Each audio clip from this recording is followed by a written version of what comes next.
Assalamu alaikum. So welcome to the very first class of physics. Student study point এ তোমাদের সবাইকে স্বাগতম। ক্লাসগুলো আমাদের নেওয়ার মূলত উদ্দেশ্যটা কি? উদ্দেশ্যটা হচ্ছে যারা যারা এই ভিডিওটা দেখবা তাদের হয়তোবা কারো কারো সামনে এসএসসি পরীক্ষা আছে, S25 যারা, আবার অনেকের সামনে এইচএসসি পরীক্ষা দিবা। সো ক্লাস 9 এর উপর থেকে শুরু করে একদম অ্যাডমিশন পর্যন্ত আজকে যে টপিকটা নিয়ে আমরা মূলত আলোচনা করব সেটা একদম ভালো মতো ইফেক্টিভলি আমরা দেখার চেষ্টা করব। আর আমরা যে ভিডিওগুলো মূলত বানাচ্ছি সেগুলো কেন বানাচ্ছি? সেগুলো বানাচ্ছি যাতে করে স্টুডেন্টরা এই ফ্রি ভিডিওগুলোর মাধ্যমে তাদের কিছুটা হলেও যাতে উপকৃত হয়। এবং আমরা যেহেতু পড়াশোনা করে এসেছি, আমরাও জানি যে স্টুডেন্টদের ক্লাস 9 থেকে 12 পর্যন্ত অ্যাকচুয়ালি যে কোন কোন জায়গা তাদের লেভেল অনুযায়ী চিন্তা করলে কোন কোন জায়গাতে তাদের প্রবলেমগুলো থাকে। এখন 1+1 যোগ করলে 2 হয়, এটা তো কাউকে শেখানোর দরকার নাই। সো যেটা আমরা চেষ্টা করব যে যে জায়গাগুলোতে স্টুডেন্টের প্রবলেম হচ্ছে সেই জায়গাগুলোতে যাতে আমরা একটু ইফেক্টিভলি দেখানোর চেষ্টা করি, যাতে করে মেইন যেই জায়গাগুলোতে সমস্যাটা হয়ে থাকে স্টুডেন্টদের পড়াশোনার ক্ষেত্রে হোক, এক্সাম হলে হোক, যেখানেই হোক না কেন, সেগুলো নিয়ে আমরা মূলত ফোকাস রাখবো। এবং আমরা যেহেতু আমাদের একদম ফার্স্ট একটা ভিডিও বলতে যাচ্ছি, একদম ফার্স্ট ফিজিক্স ক্লাস যদি আমি বলি, কারণ এর আগে তোমরা আর কি কয়েকটা ক্লাস পেয়েছো।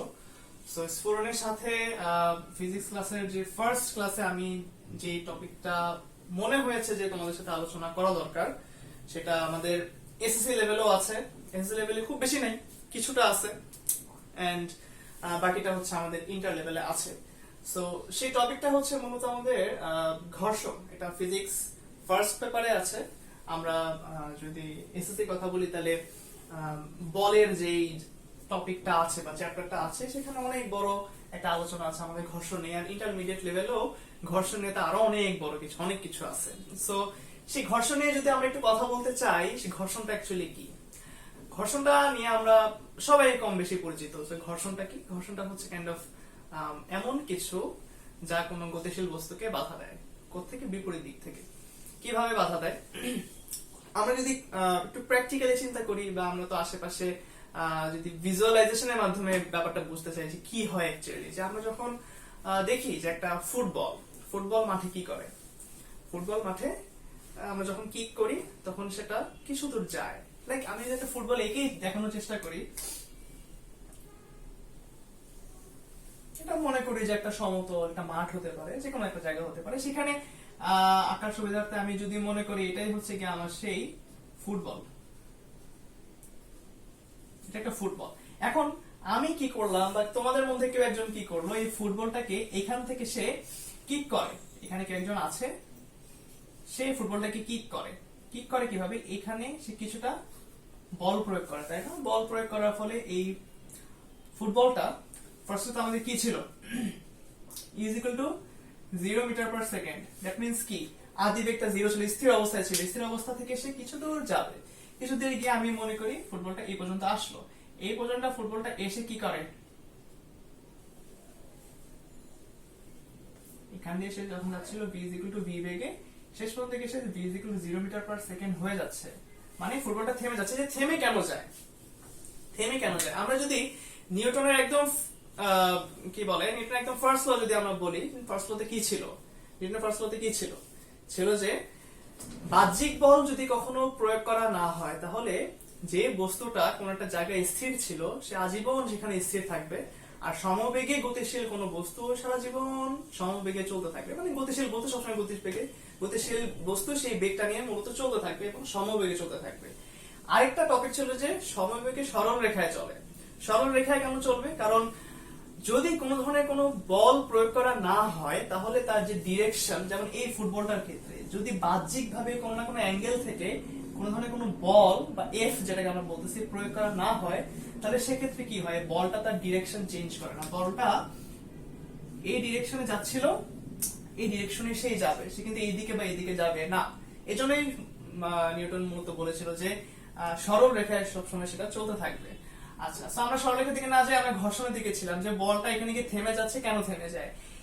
এই যে আমরা যে পৃষ্ঠটার কথা চিন্তা করতেছি, যে আমরা একটু জুম ইন করি এই জায়গাটা, আমরা যদি এই জায়গাটা একটু জুম ইন করি তাহলে কি দেখা যায় যে এই যে সমতলটার কথা আমরা চিন্তা করতেছিলাম, এই সমতলটা কিন্তু কখনো এরকম একটা স্ট্রেট লাইন না বা একদম মসৃণ সমতল না। এটা দেখতে কেমন, তুমি যদি একদম ক্যামেরা দিয়ে জুম করো, সেটা ক্যামেরা হতে পারে মানে অনেক হাই রেজলিউশন ওয়ালা ক্যামেরা দিয়ে তুমি যদি সেটা জুম ইন করো তাহলে দেখবা যে এই যে মানে লাইনটা বা মার্কসটা এটা কিন্তু এরকম এরকম ভাঙা ভাঙা এব্রো থেব্রো, যেটাকে আমাদের ফিজিক্সের বই বলা হয়েছে যে এব্রো থেব্রো, মানে এরকম স্ট্রেট না। সেই লাইনটা বা মার্কসটা যা যে প্লেনটার উপর দিয়ে ফুটবলটা চলমান সেটা কিন্তু স্ট্রেট থাকে না, সেটা এব্রো থেব্রো থাকে। ইভেন আমাদের যে ফুটবলটা ছিল, ফুটবলটা আমরা খালি চোখে কি দেখি, গোল থাকে, গোল থাকে না? সেটা কিন্তু গোল থাকে না একদম। ওটাকেও যদি আমি হাই রেজলিউশন ওয়ালা ক্যামেরা দিয়ে দেখি তাহলে সেটা কিন্তু এরকম এব্রো থেব্রো লাইক এরকম থাকে একদম। যদি আমি জুম ইন করি তাহলে সেক্ষেত্রে যখন এই ফুটবলটা এই এব্রো থেব্রো তল দিয়ে আগানোর চেষ্টা করে তখন এই জায়গাগুলোতে না বাধাপ্রাপ্ত হয়, ফুটবলটা বাধাপ্রাপ্ত হয় এই প্লেনের সাথে। এই যে সমতলটা ছিল সমতলের সাথে কি বাধাপ্রাপ্ত হয়, বাধাপ্রাপ্ত হওয়ার কারণে আস্তে আস্তে বাধা পেতে পেতে পেতে পেতে একটা সার্টেন যখন দূরত্ব সে অতিক্রম করে যায় তখন সে মূলত থেমে যাচ্ছিল। এবং এই থেমে যাওয়ার ব্যাপারটা মূলত আমরা এই যে ছবিটা দেখালাম এব্রো থেব্রো তল, এটা মূলত একটা বাধা দানকারী ফোর্স হিসেবে বিপরীত দিক থেকে কাজ করে। এই ফোর্সটা আমরা অ্যাপ্লাই করছিলাম কি বাম থেকে ডানে যখন আমি ফুটবলটাকে কিক করি, কিন্তু যখন ফুটবলটা থেমে যাচ্ছে আস্তে আস্তে আস্তে তখন তার বাধাদানকারী বল বা এই যে বাধাদানকারী বল বা ঘর্ষণ বল যেটাই বলছি না কেন, সেটা কিন্তু তার বিপরীত দিক থেকে ক্রিয়া হচ্ছে, মানে দিস। এবং বাধাদানকারী এই বলটাকে যদি স্মল এফ দিয়ে প্রকাশ করি তাহলে এই বাধাদানকারী কি বল কি আমরা মূলত বলি হচ্ছে একটা ঘর্ষণ বল। এখন এই বাধাদানকারী বল কি শুধু ঘর্ষণ বল হবে না? ঘর্ষণ বল ছাড়া অনেক ধরনের বল হতে পারে। বাতাস আছে না, বাতাসের বাধাও কাইন্ড অফ একটা বাধাদানকারী বল হতে পারে। এটা আমরা আবার কিভাবে দেখবো? এটা আমরা দেখতে পারি আবার পরন্ত বস্তু সূত্র থেকে। এক টুকরা কাগজ এবং একটা পাথরের টুকরা যখন আমি নির্দিষ্ট উচ্চতা থেকে, ভূমি থেকে নির্দিষ্ট উচ্চতা থেকে ফেলে দিই, আমরা কি দেখি যে পাথর খন্ড যেটা ছিল সেটা ঠাস করে নিচে পড়ে যাচ্ছে, আর কাগজের টুকরা যেটা ছিল সেটা কি এরকম এরকম করতে হতো, মানে পরে পরে এক কথা একই টাইমে পড়তেছে না। এইটাই মূলত বাতাসের বাধা, যে কোনো বস্তু যত বেশি ভারী হচ্ছে সে তত তাড়াতাড়ি নিচে পড়ে যাচ্ছে, যেটা হালকা সেটা আস্তে আস্তে আস্তে আস্তে নিচে পড়ে। তো বাতাসের বাধাটা সেই ক্ষেত্রে কাজ করে বিপরীত দিক থেকে। এটা আমরা অভিকর্ষ বলের কারণে সে নিচে পড়তেছিল, আর বাতাসের বাধা তাকে দিচ্ছে কিন্তু নিচ থেকে আবার উপরের দিকে। সো এই যে বাধা পেতে পেতে আলটিমেটলি হচ্ছে কি আমাদের যে কাগজের টুকরাটা সেটা আস্তে আস্তে পড়ে। এমন কোশ্চেন হতে পারে, ভাই তাহলে কি শুধুমাত্র ওই কাগজের যে টুকরাটা ছিল সেটার উপরেই কাজ করবে, পাথরের উপর কাজ করবে না? অবশ্যই কাজ করবে। কারণ পৃথিবীর বা মহাবিশ্বের প্রত্যেকটা বস্তুই, স্পেশালি পৃথিবীর ক্ষেত্রে যদি আমি বলি, এই পৃথিবীর প্রত্যেকটা বস্তু আকর্ষিত হয় পৃথিবীর একদম কেন্দ্র দিয়ে, যেটাকে আমি কি বলতেছিলাম যে অভিকর্ষজ বল। অভিকর্ষজ বলের কারণে প্রত্যেকটা বস্তু যখন উপর থেকে নিচের দিকে পড়ে তারা কি করে, অভিকর্ষ ত্বরণ যেটা আমি বলতেছিলাম জি ইজ ইকুয়াল টু কি gm বাই r স্কয়ার, এই সূত্র হয়তো বা তোমরা পড়বা। এই সূত্র থেকে আমরা যদি পৃথিবীর ভর, পৃথিবীর ব্যাসার্ধ এবং জি হচ্ছে মহাকর্ষীয় ধ্রুবক যদি বসাই তাহলে শেষ পর্যন্ত আমরা এই জি এর মান পেয়েছিলাম 9.8 মিটার পার সেকেন্ড স্কয়ার। এই অভিকর্ষ ত্বরণ নিয়ে মূলত কোন একটা বস্তু নিচের দিকে পড়তে থাকে। সো পাথরের উপরে যেভাবে অ্যাপ্লাই হবে সেই রুলটা কাগজের যে তোমার টুকরাটা ছিল সেটার উপরে সেম ভাবে অ্যাপ্লাই হবে।